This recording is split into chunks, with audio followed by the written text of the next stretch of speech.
Discover why that cruise you've booked may not run even when no-sail bans are lifted around the world. I'm Gary Bembridge, and I'm going to explore why the lifting of the bans on cruises could still mean that cruise you've booked and are looking forward to may well not sail, especially if you have cruises booked in the months following cruising resuming. I also include a rather surprising logistical reason you may not have considered about why your cruise could be cancelled. So let's take a look at why that cruise you have booked may not sail. Firstly, when cruising resumes, the cruise lines have made it very clear that it's going to be in a phased approach. Not all ships will come back into service as the no-sail bans are lifted. All the CEOs have said multiple times that they plan to bring back a few ships at first and slowly bring more back. They've suggested this could take many months. There are a couple of practical reasons for this. First of all, they need to return ships to the ports they plan to sail from. Ships are spread across the world right now. Some lines like Carnival and Norwegian Cruises have moved all their ships out of USA waters, for example. Ships are dotted all around the world.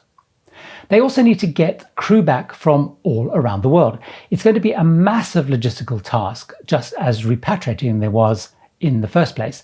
They need to bring back around 100,000 crew to get all ships sailing again. They need to test crew before departing their home country. On arrival, they need to quarantine them for 14 days. They need to test them again to ensure they can start work. They're going to have to train them, get them back up to speed. Right now, they have very small numbers of crew on the ship, and each ship will need up to, and in some cases, over 1,000 crew to be brought back per ship. They also need to then stock the ships and get all the supply chains up and running again. It will take time to get all the suppliers and supplies sorted, booked, arranged, and delivers. This all means focusing on a few ships at a time. Yours may not be one of those. Another massive reason is going to be which countries and ports will even let them cruise to. They'll have to design new cruises to match where they can go. The lifting of no-sail just means cruise lines can sail. It does not mean ports will be willing to take them. As we saw in Europe, for example, as limited sailing started, they were very restricted on where they could go. So the lines cancelled existing itineraries and developed brand new ones with the available ports and put those on sale. This will inevitably be the case around the world based on what ports are opened. So that cruise itinerary you have booked, even if the ship comes back into service, may be impossible to run and it will be cancelled. Cruise groups have indicated they are in the process of disposing of ships and changing where they will be deploying ships, which may also lead to your cruise being cancelled. Carnival Group has said they will dispose of at least 18 ships. Now, not all of those have been announced, so inevitably, as they get rid of more, your ship may be included and cruises cancelled. Princess Cruises also, for example, has changed the number of ships now due to sail out of Europe, so moving ships from other regions like Asia, and this may continue as they see what regions are open to cruising. Changes to cruises is inevitable from this.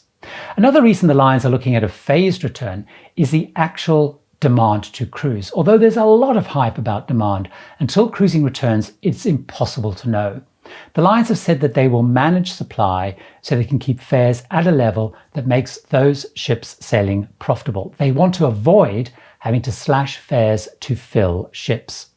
We've seen in the early cruises opening up in Europe that demand has actually been softer than many thought, possibly because cruises are put off by the protocols. They've got testing, masks, social distancing, cruise line only excursions, and so on. They may also be put off by the quick changing advice on travel and quarantine requirements as infection rates fluctuate. Personally, I think we will see demand relatively soft as many people want to hold off cruising until they've seen a safe return, vaccines, the ability to have less restrictive protocols on board, and so on. So your cruise may well be one of those put on hold, especially if it's one of the more exotic cruises going further afield, calling on multiple countries. People are more likely to want to stay close to home as cruising starts. And so those cruises will have priority, like the Caribbean, around the UK, short Mediterranean cruises. Cruises rely on a frequent and extensive transfer of passengers, mostly flying into ports. Airlines have slashed routes and capacity, and this looks to continue into 2021. So cruises are going to need to rely even more on drive-to and more local passengers. So those cruises will be the priority for return. If your cruise is not one of those close-to-home cruises, it may also be at risk. Of course, until no sail is lifted broadly and ports are open, your cruise is going to be at risk. The purpose of this is just to highlight that cruising, being given the go-ahead, is no guarantee that your booked cruise is going to be on. Be prepared for changes to come as lines adapt to the reality of what they can and cannot do. Be flexible and ready. I've already seen some of my cruises cancelled as ships are either sold or redeployments are changed. So what do you think? Leave a comment and a thought. I have weekly cruise updates, so why not subscribe to be alerted when the next one is out?